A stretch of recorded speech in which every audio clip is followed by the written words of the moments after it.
this will be the train. So when you're moving it, how will you move? I mean, see if you move.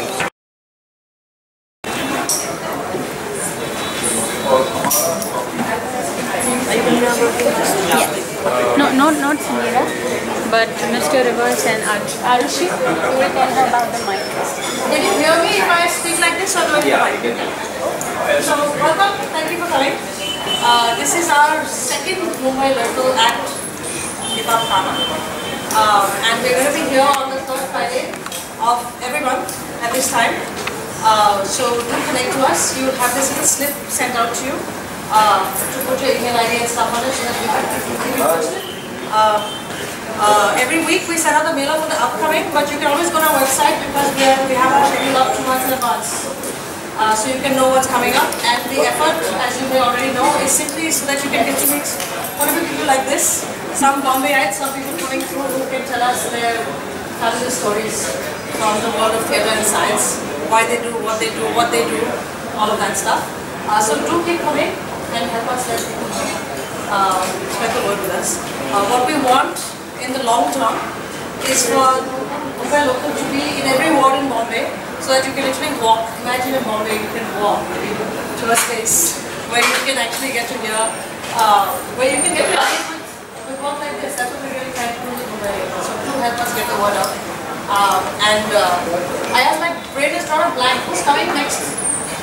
Here in Playback? Sham Benegal. Sham Benegal is going to be here talking about how when you work in this type of film, what are the creative ways in which you have to in which you get the word out to people so they can watch a different kind of film. So do constantly listen to it. I will do a very short introduction of Ben. He didn't allow an introduction in the last place, but he's allowed me 2 lines. So we're very fortunate to have Ben here. He just told me, in fact, that Sundarma Deshpande, who's a friend of ours, who does theatre in Delhi with Janatya Manch, apparently found him on Facebook and said, I love the work you're doing. And Ben happened to be coming to India for a holiday with his mother, and he was completely usurped by Sundarma and has been sent on a tour around India. And all the theatre malas have grabbed him and said, come and do workshops with us and talk to us because we really want to hear what you're doing. He does this amazing work with the Freedom Theatre in Palestine, and today he's going to tell us more about it and the Freedom Bus movement. Thank you very much, Ben, for being here. He's also here on the 28th at Vidya Vihar. So please tell all your friends who miss the opportunity today that they can actually listen to him on the 28th at Vidya Vihar. Thank you. Thank you, Ben.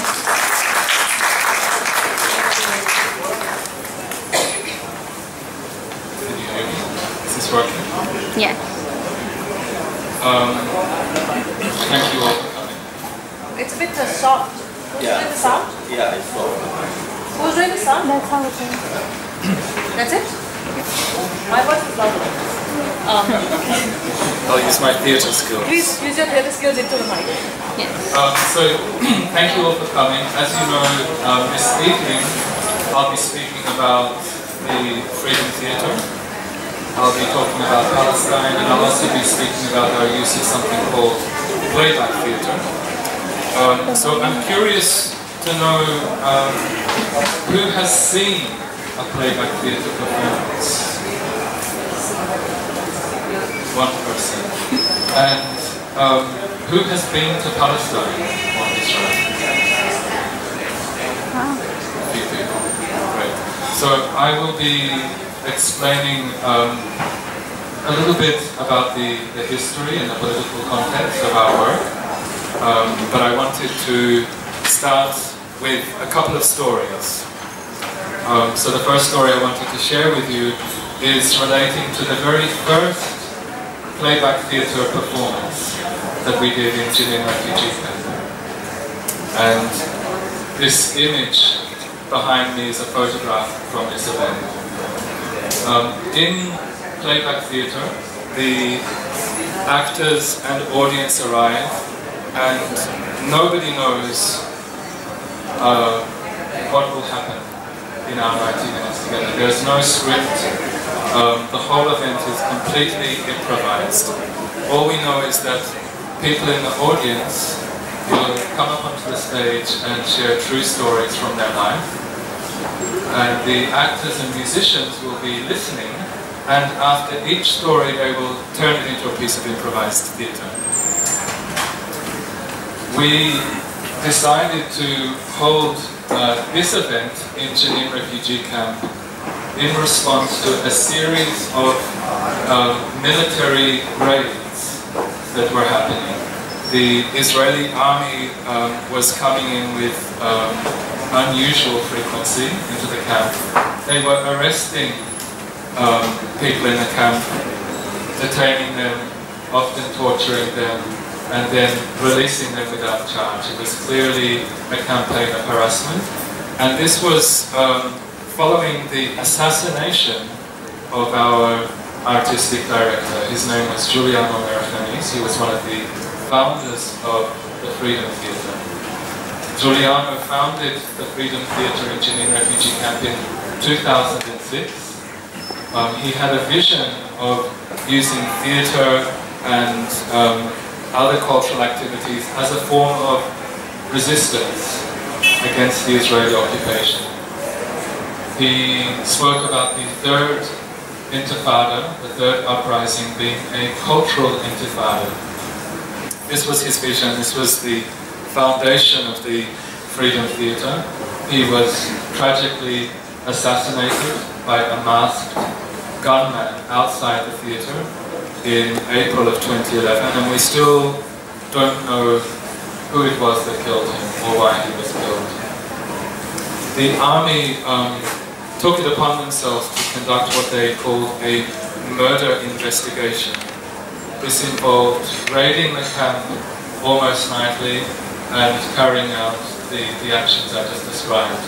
Included in this, in these raids was a targeting of the Freedom Theatre. So many of our workers were also arrested and imprisoned. So we held this performance in protest against what was happening. We invited people in the camp to come and share their stories, and we also invited media and activists to come and join us as a way of raising awareness and spreading these stories to a wider audience. This was the beginning of the Freedom Bus initiative. Up until that time, the Freedom Theatre was producing proscenium theatre plays. Most of these plays were describing the struggles of Palestinians living under the Israeli occupation. And these plays were traveling mostly to Europe and to America as a way of educating internationals about what was happening in Palestine. The Freedom Theatre also has an acting school, it has a multimedia unit, we work with the children in the refugee camp. But the Freedom Bus project was an attempt to connect with the non-violent popular struggle movement that exists throughout the West Bank. So we started traveling to refugee camps, to villages, to Bedouin communities across the West Bank, inviting people to share their stories, turning them into pieces of theatre. And we were especially inspired by the freedom rides that took place in the 1960s in America. These were actions that took place to protest the segregation laws that existed in the USA at that time. Raise your hand if you've heard of the freedom rides in America. Some people. Yeah. So in the USA, up until the mid-60s, in the southern states, there were a set of laws called the Jim Crow laws. This was a form of apartheid. There was segregation between blacks and whites. And when the civil rights movement picked up steam, one of the actions they decided to hold was to bring African Americans and their white allies from all over North America and travel through these segregated states in buses. And they committed acts of civil disobedience. they went to places where these segregation laws were enforced and they broke them. And many, many people were arrested, they were taken to prison, but eventually they succeeded and these Jim Crow laws were dismantled. After these historic freedom rides that took place, many other countries were inspired, and they've also held freedom rides in places where similar forms of racism existed. So in Australia, for example, the indigenous people, the Aboriginal people, also suffered a form of segregation. They were not given the vote until the late 60s, until 1968. So there were freedom rides that took place in Australia also. So we were inspired by these historic freedom rides. We were not so much interested in producing plays that narrated the Palestinian reality to a wider audience. We wanted people to come to the West Bank, to see the reality with their own eyes, to hear these stories and then make up their minds for themselves about what's happening there.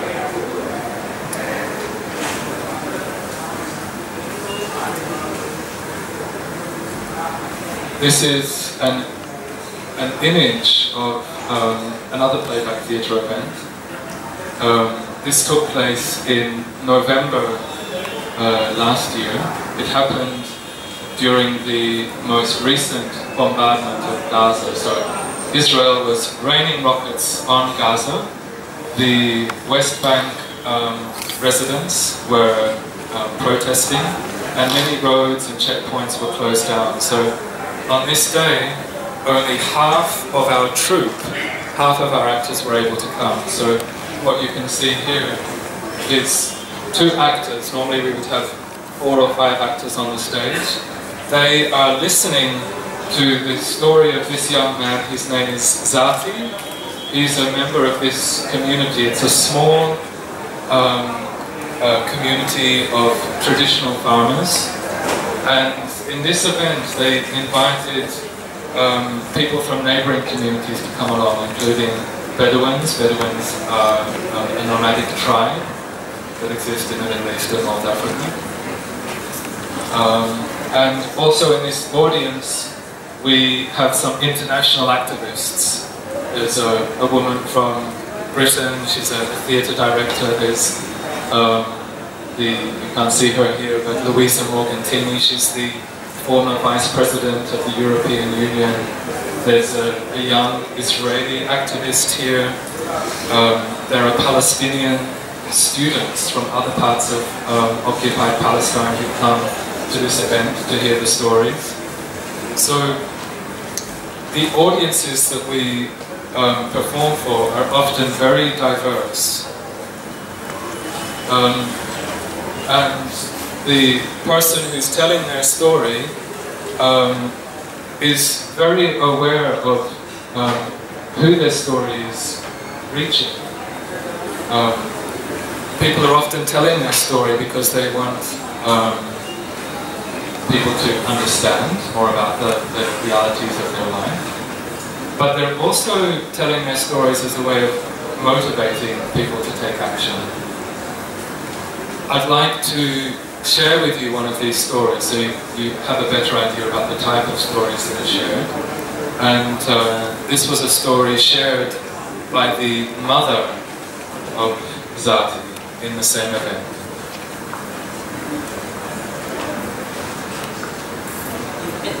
So you can see his mother there with the kafir on her head.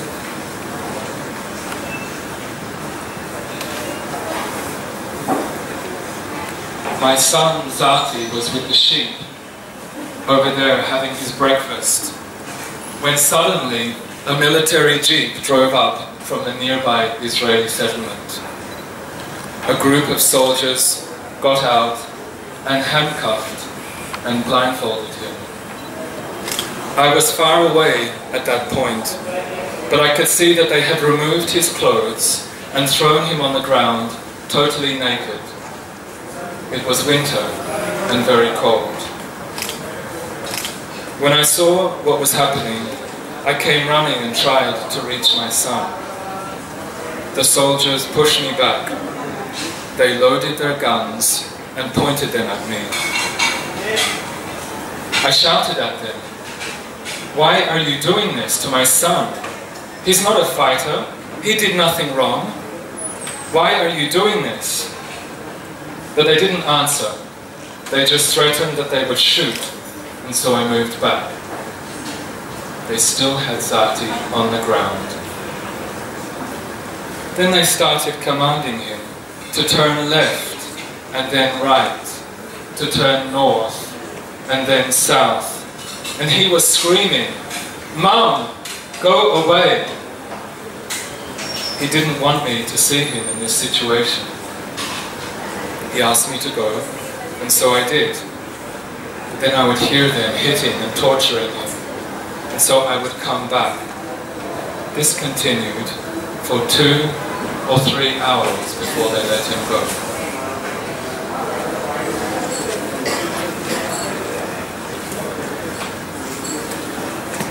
When we hear a story like this, it's very tempting to hear this or interpret this as the narrative of a victim.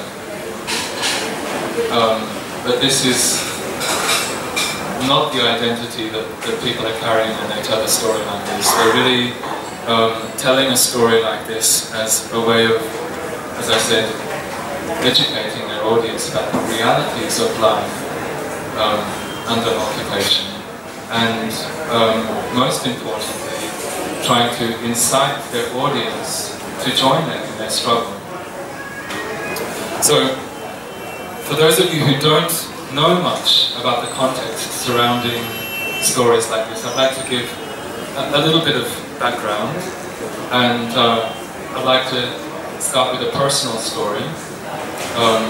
My great-grandfather, his name was Yusef Agronovsky. He was a Russian Jew. He was part of the Zionist movement that arose in Europe at the end of the 19th century. Like many Jews in Europe at that time, he feared that his life and the life of other Jews in his community could be taken at any time. Before the Holocaust, there were many pogroms. Pogroms were massacres that took place across Europe. So the Jewish people in Europe at that time became attracted to this new ideology that arose called Zionism. And the basis of Zionism is the idea that Jews need a homeland, a place where they can be safe and protected from anti-Semitism. And they considered various countries that could be a potential homeland. And eventually they decided that Palestine should be their homeland. The religion of Judaism arose in historic Palestine, so of course it made perfect sense for them that this should be the place that they would settle. So my great-grandfather moved to historic Palestine. At that time it was under British rule, and he became the head of an organization called the Jewish National Fund. This was a Zionist organization that bought up land that would then be turned over to the Jewish settlers who were coming from Europe. Now, at that time, in historic Palestine, there was a largely feudal system in place. This meant that most of the people who were working on the land were peasant farmers. They didn't hold land titles, they didn't own their own land. The landlords lived in Syria and Lebanon. So my great-grandfather would travel up to Syria, to Lebanon, and he would negotiate with these landlords, buy the land from them, and then come back and tell these farmers that this land that they had been inhabiting and farming for generations was no longer theirs. So they were sent off their land. This was the beginning of a systematic ethnic cleansing campaign. The intentions were purely imperialistic. The idea was to colonize Palestine, to cleanse Palestine of its indigenous inhabitants, so that a pure Jewish state could be established. In 1947, the United Nations decided that they would partition historic Palestine. At that time, the Jewish population was only a minority of the population that existed there. Only 33% of the population were Jewish in 1947. However, in this partition plan, the United Nations decided that they would give the majority of the land and the most fertile land to this minority, the Jewish population. So 56% of the land was given to Jews, and the remaining amount was given to the Palestinian inhabitants. On the eve of partition, this might sound very familiar. On the eve of partition, the Zionist forces rose up and decided that they would expel the Palestinians who were living in the area that would become the state of Israel. 80% of the Palestinian population were driven out of their historic homeland. They became the refugees that we find in 59 refugee camps throughout the region. In Lebanon, Syria, Jordan, the West Bank, you'll find refugee camps. There are 12 million Palestinian refugee camps. 12 million Palestinian refugees, sorry. So these people were driven away from their homes. Hundreds of villages were destroyed. Why were they destroyed? They were destroyed because the Zionist forces knew that under international law, refugees have a right to return to their homes once the war is over. So they destroyed their homes so they would have nowhere to return to. My great-grandfather again participated in this ethnic cleansing campaign. So he ordered the bombing of Palestinian homes in the area that he lived in at that time. Then again in 1967 there was another war, and at that time the remaining amount of historic Palestine was occupied by the state of Israel. So the West Bank and Gaza fell under Israeli control. And then in 1993, the idea of a two-state solution was vigorously pursued by the international community, and the Palestinian Authority was formed through something called the Oslo Accords. Under this agreement, there was the idea that the West Bank and Gaza would become a state of Palestine, and it would be ruled by the Palestinian Authority. However, under this so-called peace agreement, Israel still retained control over the majority of the land. I'm going to show you a map that will help you to make more sense of what I'm saying.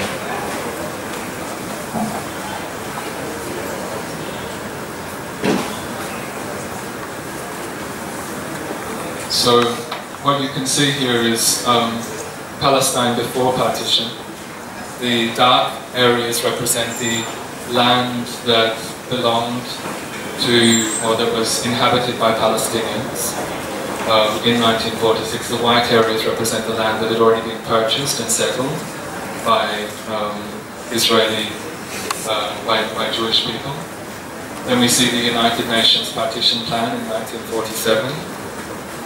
And this map is not actually correct, because here in 1967 with the war, these two areas, this is the West Bank, this is Gaza, both of these areas were occupied. And under the Oslo Accords, as I mentioned, most of this area that was supposedly going to fall under the Palestinian Authority and be turned into the state of Palestine was actually under Israeli rule. So what we see now are these tiny little islands. This is all that is remaining of land that is directly under the rule of the Palestinian Authority. Many people liken this to the Bantustans that existed under apartheid South Africa. Bantustans were these tiny little blocks of land that were supposedly autonomous regions. They were ruled by puppet regimes, and it was a way that the South African apartheid government tried to create a facade of democracy and equality. In reality, it was apartheid, and this is exactly what we see in Palestine today.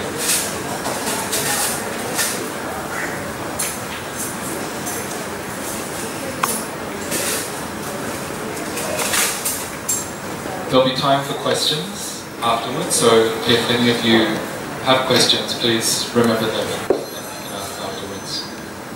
So,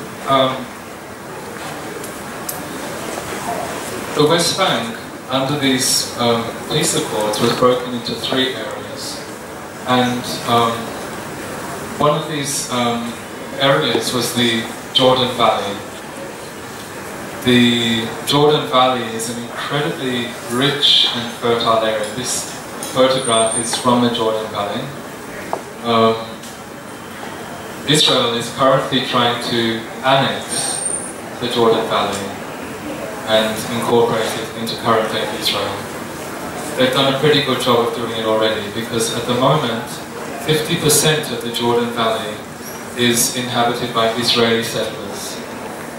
45% of the Jordan Valley has been turned into military zones. So what you can see here on this block, it says firing area entrance forbidden.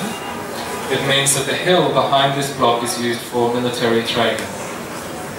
So much of the Jordan Valley has been taken over already. Only 5% is remaining for the Palestinian residents. And for the people who do remain, the army is trying to make life as unbearable as possible.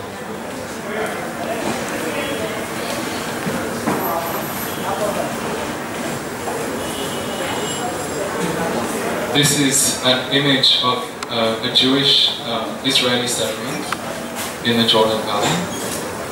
They enjoy all the facilities that you might find in any modern suburb in Australia or America. They have electricity, running water, all kinds of public services. Next door to these settlements we can find communities like this. This man is the leader of this community. His name is Mahjoub. He's a Bedouin. Behind him you can see the tent that he and his family live in. His tent has been destroyed 7 times. The reason is that he has no permission to build a structure to live in. If Palestinians in this area want to build a road, if they want to put in electricity, if they want to build a house, if they want to erect a tent, they must go to the Israeli Civil Administration and put in an application to get permission. But in over 95% of cases, these applications are denied. So people have no choice but to build illegally.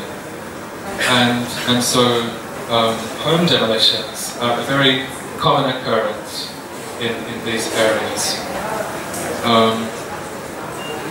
Families like this also receive notices from the army telling them that military training is going to be happening in your community.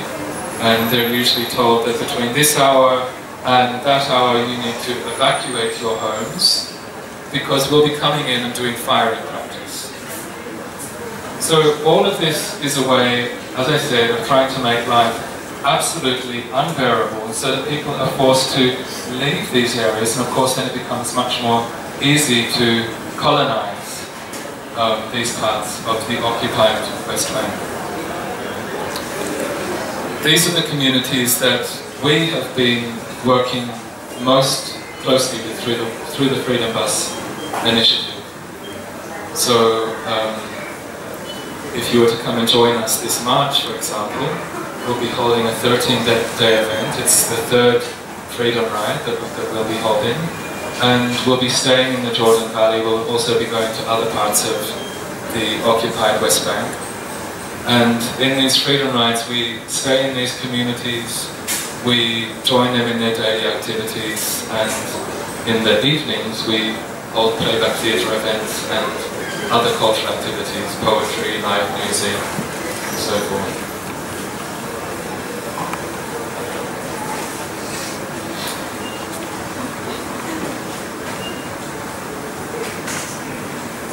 These activities that I described, we see as falling within the scope of cultural resistance.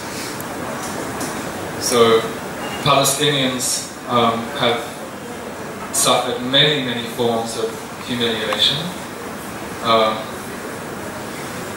Human rights violations occur on a daily basis, and this is something that we can become easily sensitized to by reading numerous human rights reports. There's many documentaries and books written about Palestine. What many of us don't know is that there is a very long history of civil resistance, of popular struggle in Palestine. For 130 years, Palestinians have been engaged in many types of civil resistance. Armed struggle has been part of that, but largely Palestinians have been using non-violent resistance. This is something we don't hear about. They've been using boycotts, strikes, petitions, rallies, protests, long before the great non-violent figures of the 20th century arose. Cultural resistance is part of this long tradition. I'm aware, however, that many people wonder, how can theatre be used to oppose colonization? How can theatre be used to oppose settler colonialism, military occupation, apartheid? Is this some kind of fanciful notion that artists are promoting? How can it have any real impact on the kind of atrocities that are happening on a daily basis? So I'm curious to hear from you if you have any ideas of how cultural resistance might be used as an effective strategy against the occupation. And I encourage you to think about the use of arts, of theatre, of culture in other contexts around the world where people are also fighting against structural racism or political violence. How have we used the arts to struggle against oppression? Any ideas? Well, it's dramatizing the political messages, and so obviously it's communicating very powerfully. Right. So the dramatization of the reality is one effective way to communicate what's happening. We can read reports, we can watch documentaries, but something different happens when we see these stories brought to life on the stage, we respond in a more visceral way from our bodies, from our emotions. We connect on a deeper level when we see the stories brought to life through theatre. Yes? You have your folk stories. I believe Palestine has folk stories. Palestine. So there are negative characters, there are positive characters. I can't hear There are you. negative Can you characters. stand up? There are negative characters as well as positive characters in the folk stories. So here you clearly have a negative character and a positive character. So can you that way through your folk stories tell your story? Right. Folk, so you're talking about folk traditions and the presence of Make it more recent, contemporary. yes. That they always survive. Yeah, yeah. Actually, we have found ways to incorporate folk traditions into the work we do. There's a type of traditional poetry called zajal. Has anyone heard of zajal? It's a form of improvised poetry. It's sung. It was developed in the Middle East and North Africa. It's incredible. The zajal poet chooses one of over 17 different rhythms to improvise in. And we had the good fortune of meeting one of Palestine's most famous zajal poets. His name is Abu Naji. And he came to work with us in the Freedom Bus troupe. So he was listening to stories and turning them into pieces of improvised poetry. But we would always begin our performances with zajal, with songs. And many people recognize this. They recognized zajal, of course, because it's a traditional form. But it was also a way of reminding people of the strength and resources that Palestinians are connected to that transcend the occupation. You know, people have been suffering under Israeli rule for 65 years, but there's a long, long, long tradition and history that people are still connected to, and this is one way that people fortify their spirits by remaining connected to these cultural traditions. Often after a performance, the audience will spontaneously start singing together, or they will come up onto the stage and start doing dabki, which is a traditional Palestinian dance form. Yes? There's a tradition of street theatre in Delhi, which is in Delhi University, Jawaharlal Nehru practice that not growing up, which is more rebellious in nature, which puts across a thought which is being subdued, and we would go to places which, like the parliament or outside of the university campus, different parts of affected areas, and create street theatre. We do a play which is street theatre, which is rehearsed, but a lot of it is left improper, using poetry also from the past, and creating some kind of an awareness for the people who are not aware of that or something. So it does. So India has an incredible tradition of street theatre that I'm just learning about on this visit. I went to one of Janamajamanch in Delhi. Yeah, so I've learned so much on this trip, and of course I've learned that street theatre has been a very effective way for raising awareness and mobilizing communities around India. In Palestine there is not a tradition of street theatre, but proscenium theatre has also been used as a way of raising awareness. So yes, theatre culture has always been used as a way to communicate a certain message. Sometimes this can spill over into what we could call propaganda. And of course there are negative and positive aspects to propaganda. Theatre of the oppressed is another form of people's theatre that has arisen in response to theatre that could be described as propaganda. In theatre of the oppressed, for those of you who know about it, spaces are created on the stage where people can come forth and dialogue about the concerns, the issues, the problems that are facing the community. So theatre can also be used as a way to create spaces for dialogue, to encourage critical thinking. In playback theatre, we think of it more like playback is more like a mirror. You know, we don't come with any message. As I said, we don't even decide who will be telling their stories. So it's more like a mirror to the community. People are able to come forth and tell whatever stories they need to tell. And this has the effect of helping people to understand their own reality. You know, this is one of the primary functions of theatre. Theatre is like a mirror. We can take a step back from our reality and see it with a bit of distance and perspective. So I'd like to tell you about this image behind me. This is an event that took place in a village called Atwani.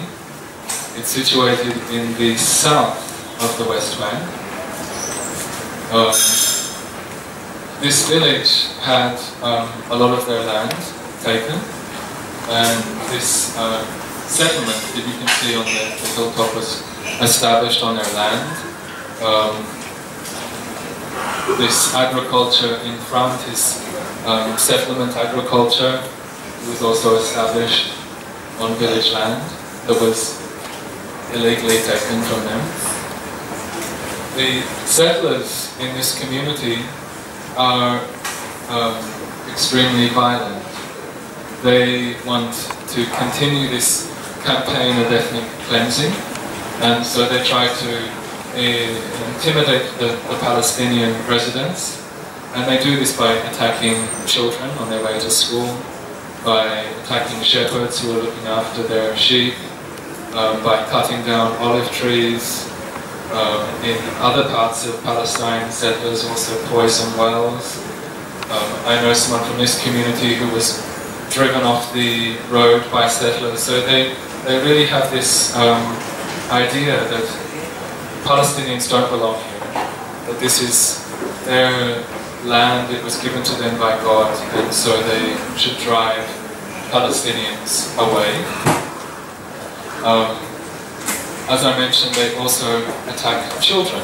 So this road here is a road that school children use on their way to school. In Atwani, this little village, it has a school that services many communities in the South Hebron Hills.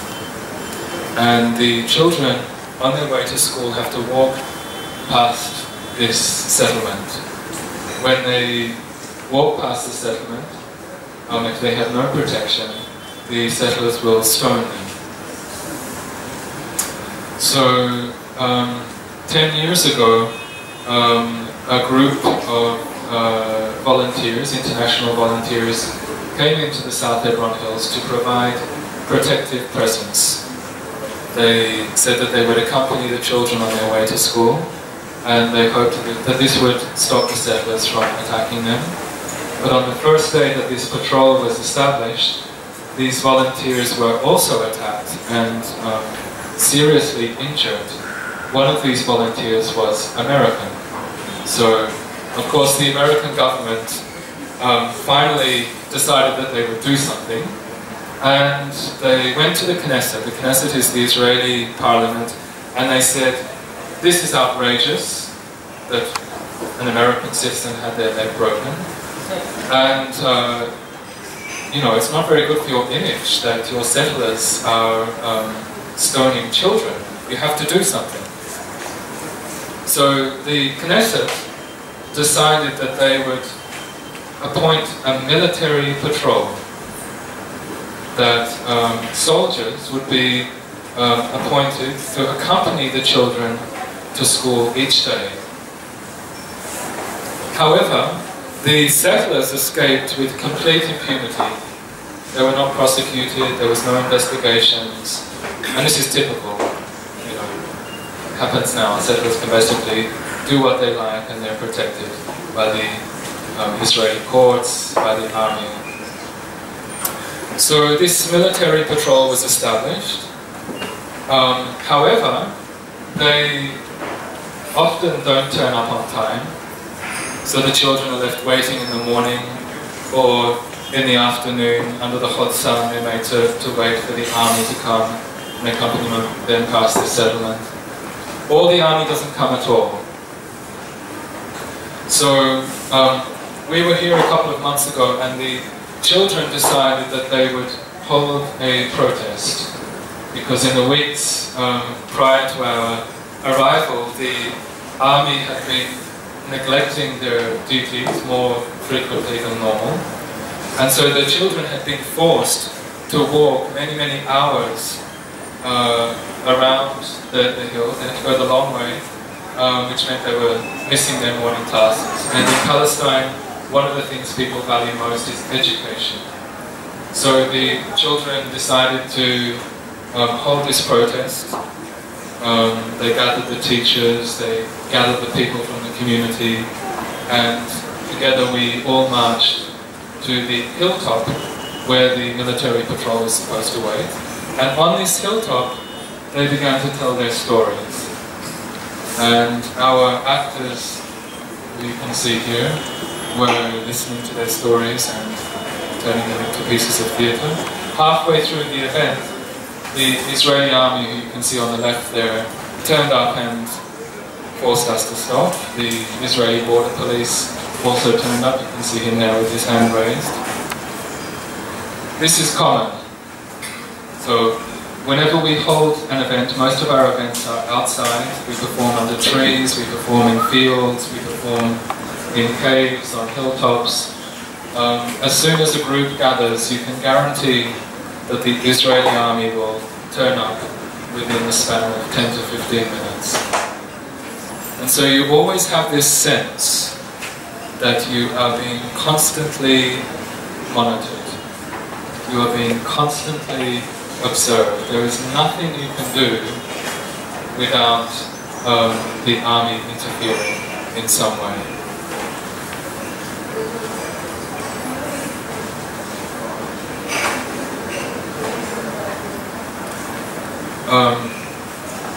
As cultural activists, we believe that performance theatre is only one part of our relationship with the communities that we work with. We work very closely with grassroots organizations, activists, village cooperatives, popular struggle committees across the West Bank. And part of what we do is organizing political actions. This photograph here is an image from a solidarity walk that we organized last year in the South Hebron Hills. We planned to walk through 5 villages that will be expelled because the Israeli army wants to turn this whole area into a military training zone. So we wanted to walk through these villages as a way of showing our solidarity and also to raise awareness, bringing journalists and activists from around the world. The people in this community are extremely proud of their disciplined approach to non-violence. So even when they are being violently attacked, they refuse to use any form of physical force in response.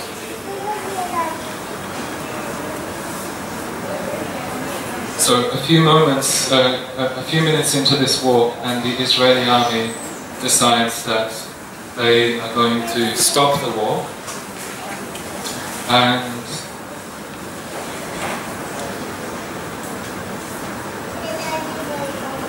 then they started pulling people out of the crowd. This man they have here, the fellow with the black cap, his name is Abu Musa. He's one of the leaders of the non-violent popular struggle movement in the South Hebron Hills. They took him. And then they took this fellow with the grey cap. His name is Luke Nephew. He's a hip-hop artist. He's a member of the Peace Poets Collective from the Bronx in New York.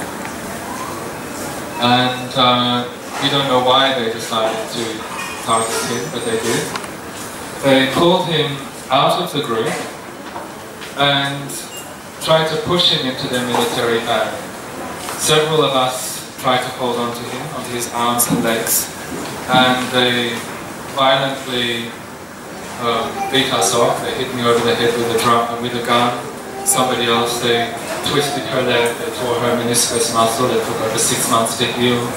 Finally, they managed to get him, they put him into their van, they took him to the nearby station, the police station, and they deported him. They sent him back to America and they gave him a 10-year travel ban. He had not provoked this in any way, but this is part of their strategy for deterring any form of solidarity with the Palestinian cause. They don't want internationals to come and see what's happening. So this type of action is a way of sending a message to other people from around the world who are coming, that we might suffer a similar fate. This is hysterical behavior. This is the behavior of a pariah state that is, witnessing its downfall. And I'm saying this based on the fact that more and more people around the world are waking up to what's happening.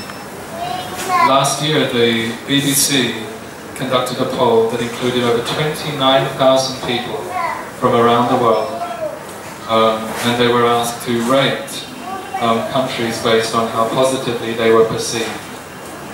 Israel came fourth from the bottom. They got the same score the year before. So more and more people are beginning to understand the realities of apartheid that exist in Palestine, and the way that ordinary people around the world are taking action against this is through the boycott movement. Very similar to what was occurring under the apartheid regime in South Africa. One of the ways that apartheid was dismantled in South Africa was through the boycott movement. It was a way that ordinary people could take action against the apartheid regime. We've all grown up with news of one set of negotiations after another taking place between Israel and the Palestinian Authority, usually brokered by America. And we all know that these negotiations lead absolutely nowhere. While these negotiations go on, Israel continues to settle more and more of Palestine. They continue to bombard Gaza with rockets. They continue to maintain their siege on Gaza. These high-level diplomatic talks are a farce. They're a facade. So people like us are beginning to realize that we can't rely on governments to make a difference in Palestine, that we need to do something. And the action that ordinary people can take place through boycotts. So this is a growing movement that we see all around the world. More and more people are joining this movement. And it's making Israel extremely nervous. So recently they appointed the head of their strategic affairs department to fight the boycott movement. What this means is that they see the boycott movement as a strategic threat on par with Iran. So this is good for us to know, that they're taking it very, very seriously. We as cultural activists understand that racism, apartheid, occupation needs to be fought in many ways. The boycott movement is one way. Raising awareness is another way, which we do through theatre. But most importantly, we understand that as artists, we need to work very closely with other people in this movement, that we can't work separately. So many of these events, as I said, are organised in partnership with grassroots activist groups, and we've also worked closely with the BDS campaign in Palestine.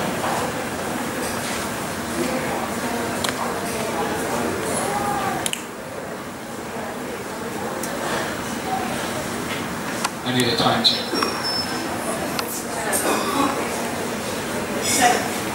Alright, I'm running over time. So I want to end with two very short clips to give you a taste of the atmosphere there. You'll see some playback theatre excerpts, and then afterwards we'll have some questions.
I'll show you another clip. Just a few words about some of the images you saw that made me feel more connected to what was happening. My own father left Israel when he was 19 years old. He served in the military for 1 year, but this was just a couple of years after the occupation of the West Bank and Gaza, and he was very opposed to what was happening. So he quit the army and he left Israel for good. He never returned. He went to Scotland, which is where he met my mother, and that's where I was born. But nonetheless, I grew up hearing his stories, and of course I became very interested in what was happening. On top of that, I'm also doing a PhD, doing doctoral research in peace studies and conflict transformation. So I was also interested to go to occupied Palestine and conduct research. I was planning to go for only a couple of months, but if any of you have the opportunity to go, you'll discover that Palestinian people are extremely hospitable and warm and generous, and so there's this magnetic effect, and many people who go can't help but keep coming back. So for me, you know, the question I often ask is, why did I stay?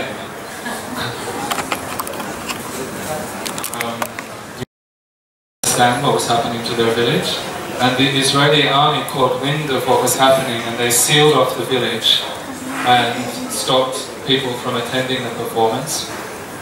Fortunately, several hundred people had already gathered by the time they decided to do that. But they sent a battalion of soldiers to monitor the event, which you saw there, and they also sent a military helicopter. Let's see the second one. I'm laughing because it's so farcical that they would send a helicopter to monitor a group of artists performing, but it gives you insight into the logic that compels the Israeli army.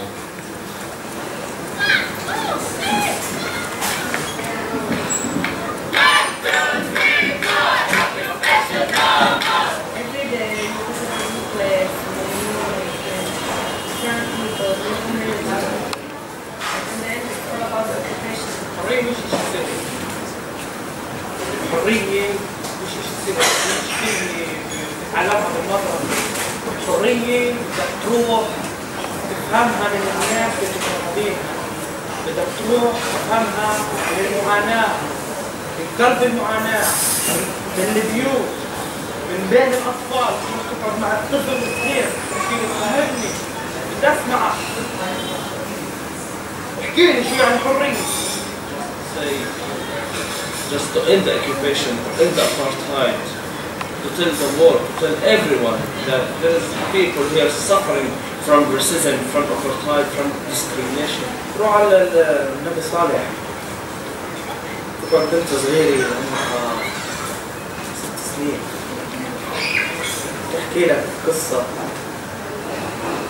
ضربوا على البيت اللي مخبي فيه هي وامها صاحباتها لأنه خبوا كل البنات والولاد الصغار في بيت طابق عالي عشان الغاز كان معبي الطابق التحتاني،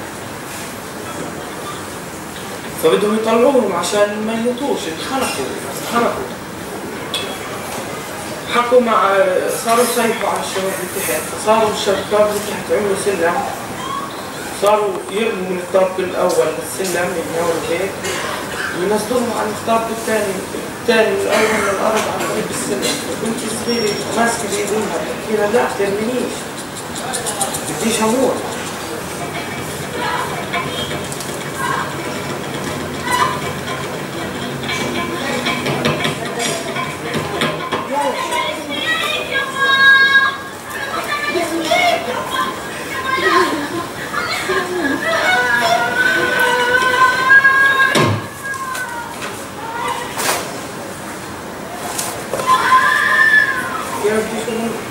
Now you point everything toward Finland, toward the sectors, toward the army. Believe in freedom. Do something.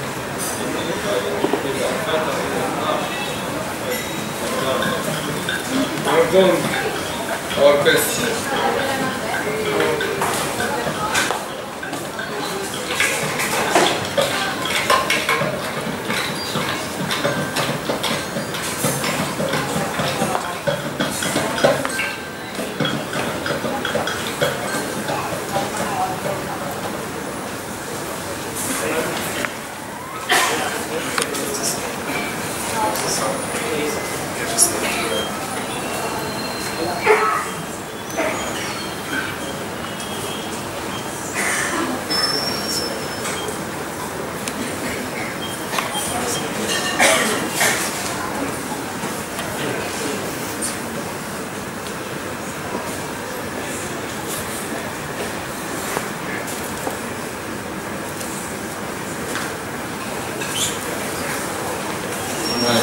So, any questions or comments you would like to share?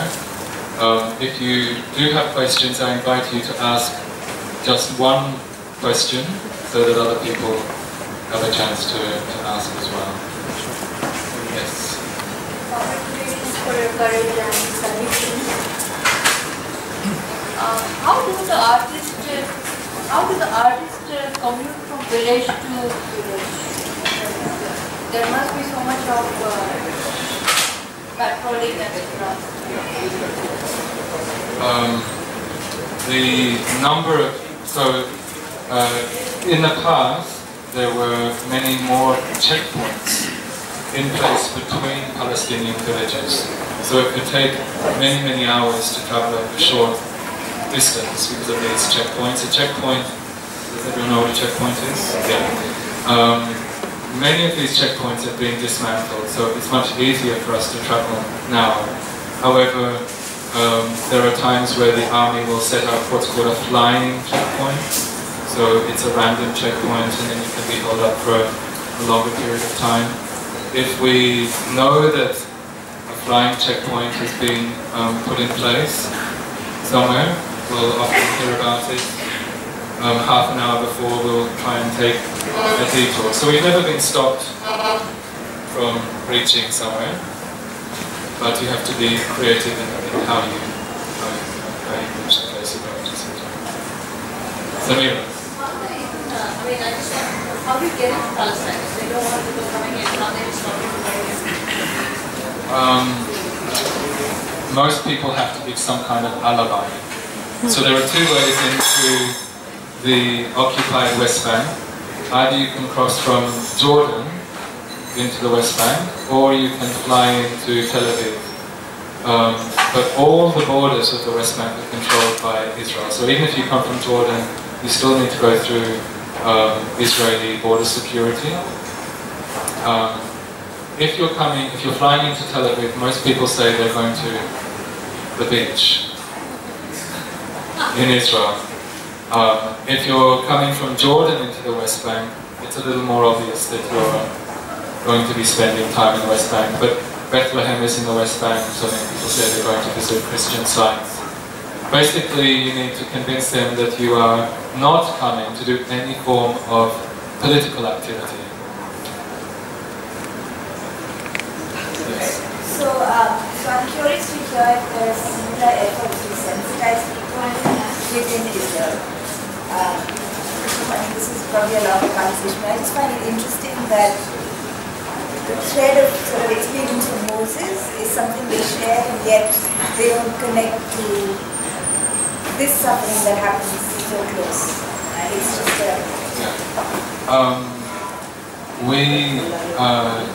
as I mentioned in the beginning, sometimes Israeli activists will come to join these events. In reality, most Israelis are afraid to come to the West Bank because in Israel you grow up with the idea that all Arabs are savages and all Palestinians want is to destroy the state of Israel and send all the Jews back to Europe. So people grow up with this fear of Palestinians, and they're very afraid to come to the West Bank. Our actors are unable, most of our actors are not able to travel into current-day Israel. However, some of the actors are Palestinians who live in villages that were not destroyed in current-day Israel. And so we are trying to expand our efforts to those Palestinian communities so that we can also hear about their realities, and of course Israelis will be invited to attend those events. Within Israeli society, there are several organizations, Israeli Jewish organizations, that are working against apartheid. So for example, there's an organization called Boycott from Within. There's another organization called Rabbis for Human Rights. There's an organization called B'Tselem. They do really incredible human rights work. So there are Israelis who are very aware of what's happening, and they are working as allies to the Palestinian cause, helping to dismantle apartheid and occupation. Were you able to transfer gadgets of the theatre pertaining to the theatre, the lights and equipment, other equipments, then the authorities are able to know about that you are going to perform over there?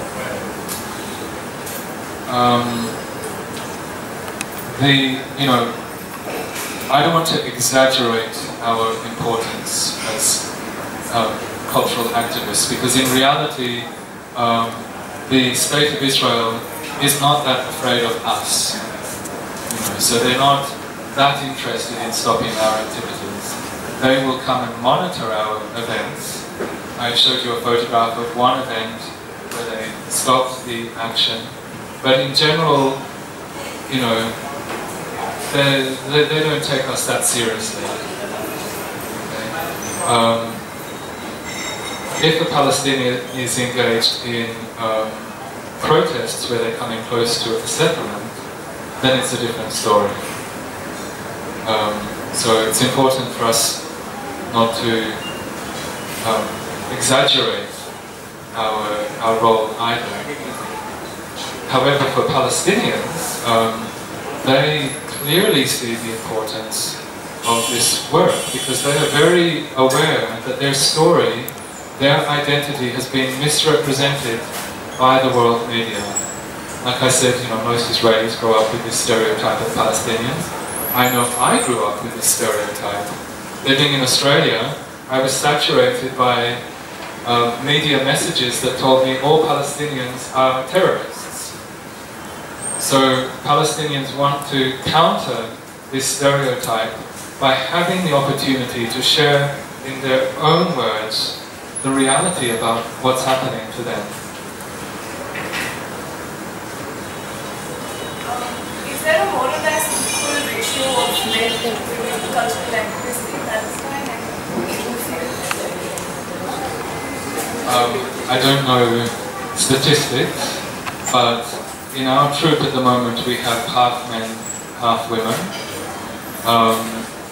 Some of the communities we go to are religiously quite conservative, and they prefer not to have mixed gender events. So in that case we would do a women-only performance. But in other communities, in Atwani, the village I was speaking about, there's a very strong presence of women in the popular struggle movement. There's a women's cooperative which has played a very prominent role in winning some victories for the community. So they were able to get planning permission to build a mosque, a school and a clinic. And this was largely because of the efforts of the women in that community. So when we go to Atwani and we do a playback performance, you can pretty much guarantee that the first person up to tell a story will be a woman. I greatly admire the work you're doing, man. It's a fantastic job. Just out of curiosity, I just want to know, where is the contribution coming from for the, what do you call the... So the Freedom Theatre itself is funded largely by funds from various organizations. So the Freedom Bus received funds from a German organization called Medico International, UNESCO gave funds, the Swiss Consulate, various other organizations have given money to keep these activities going. We also rely on private donations, so people donate through crowdfunding to keep the Freedom Bus going. However, this reliance on international aid is problematic because we can't guarantee the sustainability of our work. One of the criticisms that Palestinians have of NGOs is that they kind of have a project mentality. We'll come in and do a time-limited project, and this is not what people want or need. They want an ongoing, long-term presence. So in Atwani, the villagers have asked for training in playback theatre so that the members, the activists in the local popular struggle committee can form their own troupe, and they will be volunteering. So in March, I'll be going there with one of our troop members to provide training to them. And in April, I'll be working with a group of Palestinian activists in current-day Israel who also want to form their own troop. And their idea is to be completely free from dependence upon any form of funding. So that's quite an important and exciting direction that Israel is taking. Are you planning to expand your horizons for performing in the other service countries apart from this Palestine and Israel? Yeah. Well, Playback Theatre, I haven't told you anything about the history of Playback, but it was formed in 1975 in North America, and since then it's spread through over 60 different countries. Here in India, there are many Playback Theatre troupes. I have just come from the south of India. I was working with somebody there who has used Playback with Dalit communities, with communities suffering from people who are caught in bonded labour. So there's many applications of Playback around the world, including here in India. The Freedom Bus troupe itself went to Jordan in 2012. We held a performance where we invited people to share stories about their involvement in the Arab uprisings. And somebody in the audience invited us to come to a storytelling festival in Egypt.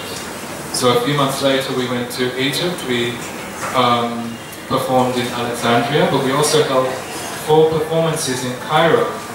And each performance covered a different theme relating to the revolutions that were happening in the region. One of those performances took place in Tahrir Square, in the Syria Revolution tent, and Syrian refugees came and told their stories, and we used Playback Theatre to help them.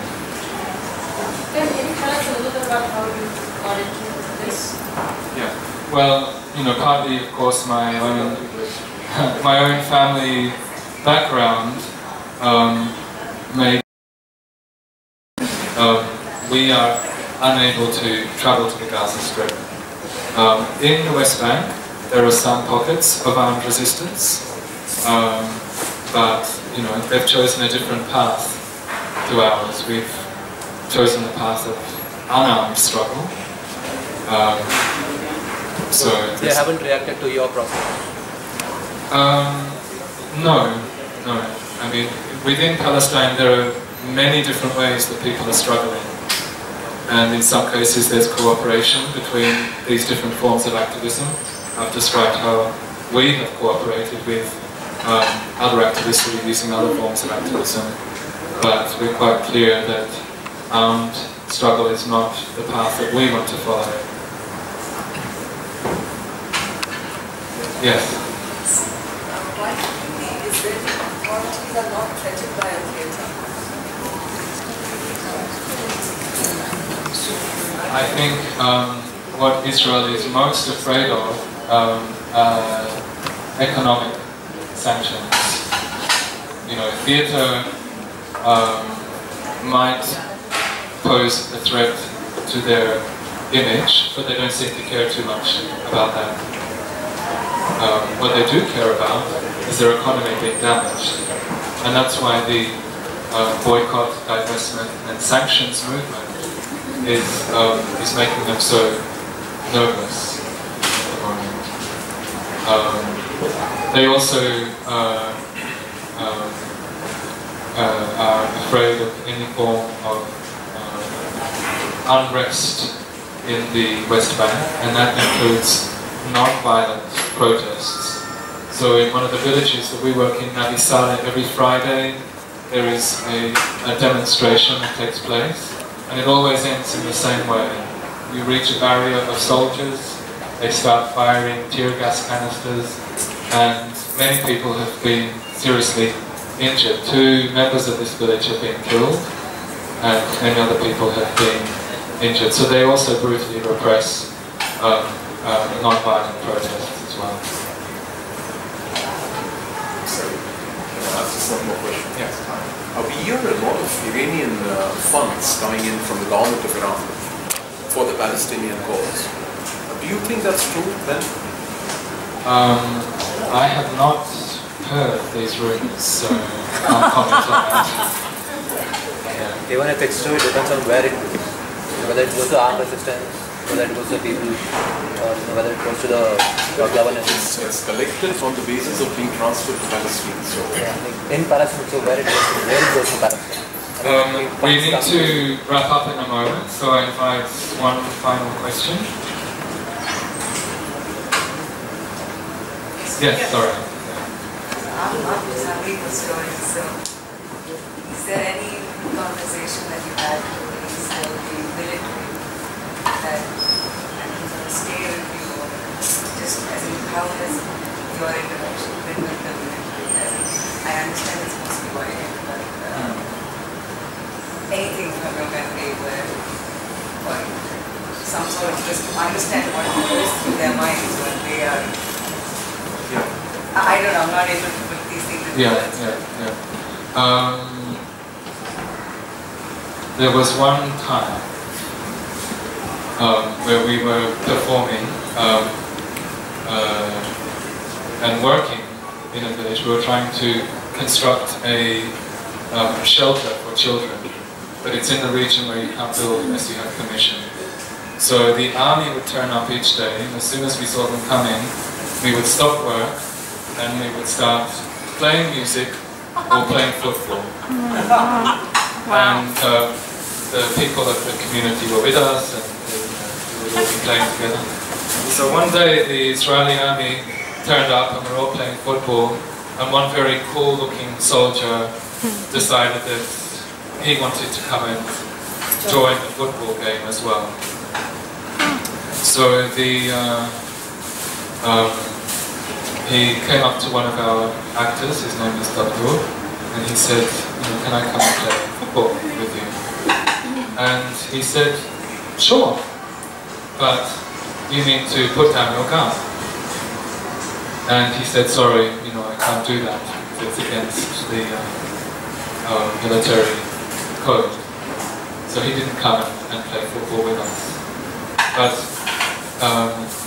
there was a conversation between Dabdur and this soldier. It turns out that he lives in Tel Aviv, in a very bohemian suburb. So he's probably a very cool artist who wanted to go home and tell his friends that, I'm a soldier, but I can also play football with the Palestinians. And this reflects a very common notion that if we can just sit together or play together, we will humanize each other. We'll actually see each other as human beings, and this process will help to dismantle the misunderstandings, the hatred that exists between us. If we can only learn to understand and empathize with each other, this conflict will be resolved. And this idea has compelled a whole peace industry to spend millions and millions of dollars over many decades on this type of initiative, where you bring Palestinians and Israelis together to play football, or learn how to make hummus together, or do summer camps, and they have resulted in absolutely nothing. Meanwhile, while these type of initiatives are going on, the colonization of the West Bank continues. And more than that, these type of activities create this false notion that we are equals. As an Israeli, I have suffered equally to you. I've had a relative who was killed in a suicide bombing. You've had a relative who was killed by an Israeli soldier. So we're equals, we've both equally suffered. So let's sit down and share our suffering, and some kind of, understanding will emerge from that. What these processes ignore is that outside of this intimate process, there is a whole political and structural reality that is completely ignored by these type of activities. When you go home to your family in the Palestinian village, you still have to suffer the reality that tomorrow the army can come and tell you that your home is going to be destroyed or your olive orchard is going to be confiscated. You still live under 50 laws that discriminate against you as a Palestinian. These structural realities are completely ignored by this type of, these dialogue activities. Have you seen Waltz with Bishop? Yes, yeah. So I'm going to have to bring this in, sorry, because the Pickup Hara is our partner and letting us have this here on every third Friday of the month. They have to close and they have to come and stuff. So what we're doing from next Friday, from the next month's Fridays, we're starting half an hour earlier, so we have a little more time. So 5:30, the third Friday next month, Shyam Medical will be here. So please come, bring your people. This is how this plays out. Thank you so much, Ben. That was